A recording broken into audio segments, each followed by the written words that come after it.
When I looked at Azimio, I realized that it was a dynasty setup.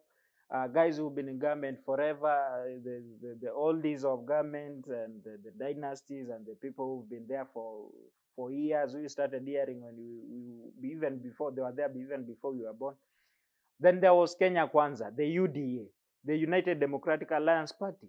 And these are party that I thought that believes in us as young people. A party that believes that regardless of the name of your father, you still have an opportunity in this country. That regardless of where you come from, regardless of your bank account, you have an opportunity, an equal opportunity to participate in the leadership of this country. As the young people, this is a country where we have a young generation of people who are really depressed, but they're hiding behind photos, Instagram photos and TikToks of happy faces. These are young and depressed generation. Look at, we have young people right now who just say that at least I've paid my rent, I have somewhere to starve to death, and that shouldn't be the case. My name is Jephnei Orina. Orina is my surname. I come from Kisii County, Bomachoge Church constituency, Bochitendere Ward, Public Works. Yeah, that's where I'm a registered voter. That's where I vote. So growing up, I grew up at, I was born and raised in Ogembo. I attended my primary school at St. Charles and Caroline Makara. That is in South Mogirango. Then I proceeded to do my KCSE at St. Joseph's School, Rapogi, that's in Migori County.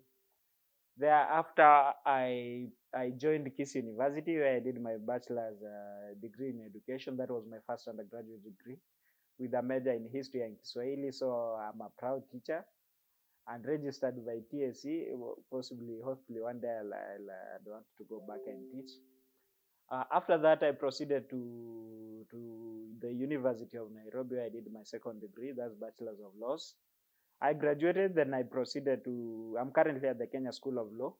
I've also done my MBA, Masters of Business Administration, with a major in finance from Kisii University. Currently, I'm the national chairman of the Association of Service Department Providers. This is an association of people who provide short-term and long-term rental facilities, most of us call them Airbnbs. So we have we have an association of people who provide Airbnb services. We have homestays and other short-term stays. I'm the chairman of that association. I'm also the chairman of Jiajiri Circle Society Limited, which is a circle that has about 2,000 people. That is based here in Kisii, and we're trying to change the lives of our people.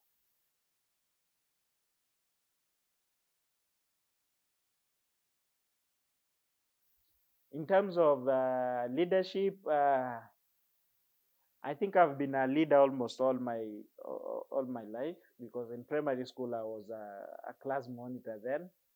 Then in high school I was an health captain.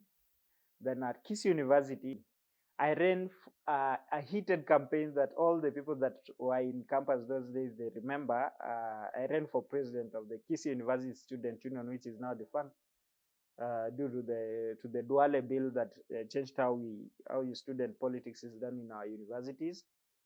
But when I lost, I ran as a speaker of the Kisii University Student Union Congress, and then that was me for campus politics. Then on to transition to national politics. As a person, I felt that our young people need someone to speak to them at the national level. The national level, I'm talking about, we are in a very disadvantaged society.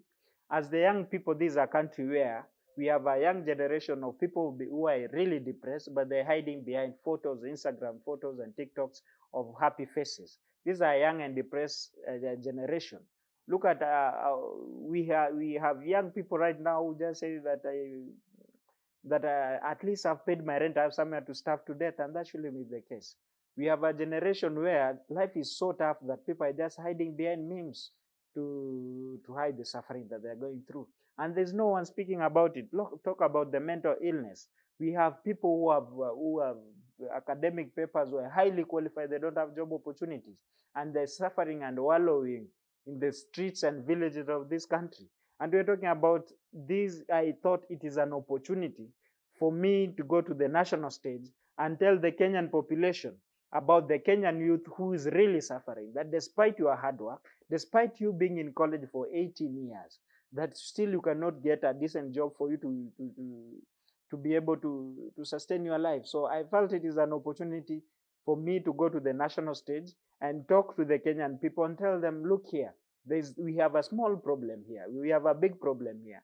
Our Kenyan men and young men and women are really suffering. We're raising a young and depressed generation, and this will impact generations that comes after us. So it was an opportunity. And for me, when I looked at the national matrix, there are two jinsi ambao wanasema farasi ni wawili. We have the Azimio and we have the Kenya Kwanza, where UDA is. When I looked at Azimio, I realized that it was a dynasty setup. Guys who've been in government forever, the oldies of government and the dynasties and the people who've been there for years. We started hearing when we even before they were there, even before we were born. Then there was Kenya Kwanza, the UDA, the United Democratic Alliance Party. And these are party that I thought that believes in us as young people. A party that believes that regardless of the name of your father, you still have an opportunity in this country. That regardless of where you come from, regardless of your bank account, you have an opportunity, an equal opportunity to participate in the leadership of this country. And I looked at His Excellency, the Deputy President, who was who we are competing with the position of the UDA flag bearer as the party leader and presidential candidate. And I thought that this man is a wonderful man. This man shares my story. When he talk about that, when he shares that he used to sell chicken, this is a story that I really relate with. Because as a young child, my father used to sell me to Kilgoris. Naenda huko nanunua kuku ya Wamasai, tunakuja tunauza Ogembo at a small profit, and that's what paid my school fees. Then after that, William Ruto has also been a teacher. I'm also a teacher by profession, and I've also taught a few times. Then looking at the way William Ruto has risen through the ranks, that despite his father not being a common figure, not being a dynasty, he didn't come from a wealthy family, but he has risen to change the politics of this country. I thought that is the right party to go. That is where my story can only be possible. That in no other party in this country is my story even possible. Look at what happened to Jimmy Wanjigi in Azimio when he wanted the presidential ticket for ODM. He was bombed, dragged to court, and a lot of dramas. But me, Jephnei Orina, a son of a retired teacher with no title, with no money, I applied for a waiver. They actually entertained me. They called me for an interview. They gave me an equal opportunity as the Deputy President of the Republic of Kenya, His Excellency William Ruto. We went through the same panel. In no other party is that even possible. That is why I decided to join the United Democratic Alliance Party. And I believe that as Kenyans, when it comes to August, most of us are in that category. Sons of people, you can't use your father's name as an introduction anywhere as other people can. Yeah. So these are the people that we're talking about. We're forming a hustlers government where that even if you don't have money, even if you don't have a rich history, even if you don't have the big names, you still have an opportunity. And you can actually get a space on the Kenyan table and make decisions for the Kenyan people, and we change the destiny of our country.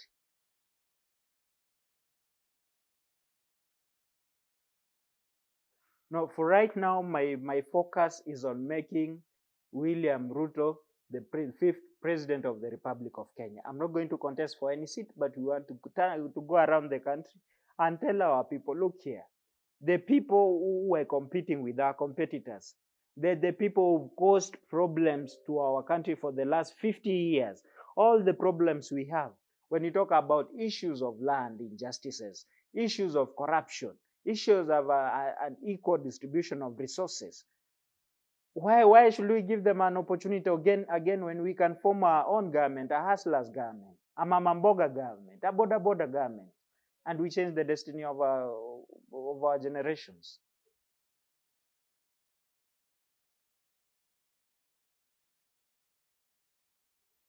To the young men and women of this country, I want to tell them you are doing a wonderful job. The innovation, the hard work in our young people is amazing. And I want to tell our young people that it is time that they also need to participate in the political process. Because if you are not seated on the table, you are definitely on the menu. And I wouldn't want any of our young people to continue suffering that because they are on the menu and the people who are sitting on the table are eating what should belong to the people, to them. And it is on them, and it is upon them to do that. And I also want to encourage our young people that let us not allow politicians to use us for personal political gains. Do not accept for you to be used to cause violence in political rallies. Instead, run for these political seats, run for the MCA positions. There are very many parties that will give you a free ticket if you don't get tickets from the big parties. And finally, a government that has the youth agenda is the Hustlers Nation government. The Hustlers Nation government, under His Excellency the Deputy President, is the only government that you can be assured that will take into consideration the plights of young men and women of this country.